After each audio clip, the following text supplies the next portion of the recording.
اعوذ باللہ من الشیطان الرجیم بسم اللہ الرحمن الرحیم۔ السلام علیکم معزز سامعین۔ رفع مساجد کے معنی آپ کے ساتھ شیئر کیے گئے ہیں۔ اس سے پہلے مسجد کے آداب پر بھی میری ایک ویڈیو ہے، وہ بھی ضرور آپ دیکھیے گا۔ اور پھر رفع مساجد کے معنی کے اوپر میری ایک کمپلیٹ ویڈیو ہے، وہ بھی آپ نے دیکھنی ہے۔ اور آج رفع مساجد کا مفہوم آپ کے ساتھ شیئر کیا جائے گا۔ ویڈیو کو آپ نے اینڈ تک دیکھنا ہے اور پھر ویڈیو کو لائک کر کے آگے سے آگے شیئر بھی کرنا ہے اور چینل کو بھی سبسکرائب کرنا ہے تاکہ دین کی باتیں آگے پھیلانے میں آپ بھی میری مدد کر سکیں۔ رفع مساجد کا مفہوم جمہور صحابہ و تابعین کے نزدیک یہ تھا کہ مسجدیں بنائی جائیں اور ان کو ہر بری چیز سے پاک اور صاف رکھا جائے۔ مسجدوں کو ہر بری چیز سے پاک اور صاف رکھنے کی کوشش کی جائے۔ بعض حضرات نے اس میں مسجدوں کی ظاہری شان و شوکت اور تعمیری بلندی کو بھی شامل کیا ہے۔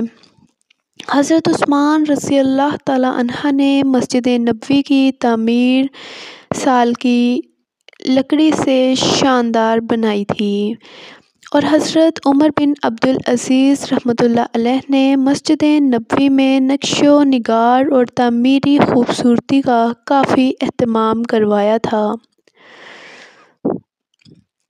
اور یہ زمانہ اجلا صحابہ کا تھا۔ کسی نے ان کے فعل پر انکار نہیں کیا، اور بعد کے بادشاہوں نے تو مسجدوں کی تعمیرات میں بڑے اموال خرچ کیے ہیں۔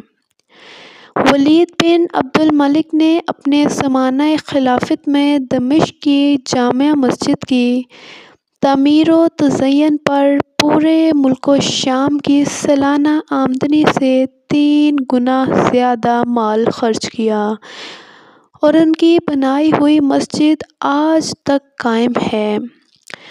امام اعظم ابو حنیفہ رحمۃ اللہ علیہ کے نزدیک اگر نام و نمود اور شہرت کے لیے نہ ہو، اللہ کے نام اور اللہ کے گھر کی تعظیم کی نیت سے کوئی شخص مسجد کی تعمیر شاندار، بلند و مستحکم اور خوبصورت بنائے تو کوئی ممانعت نہیں بلکہ ثواب کا کام ہے۔ یعنی کہ مقصد یہ ہے کہ دکھاوا نہ ہو، اپنی شہرت کے لیے نہ کرے، صرف اللہ کے گھر کی عزت کی نیت سے، اس کی تعظیم کی نیت سے کرے تو خوبصورت سے خوبصورت بھی مسجدوں کو خوبصورت سے خوبصورت بھی بنائے تو اس میں کوئی ممانعت نہیں ہے بلکہ اس پر اجر بھی ملتا ہے۔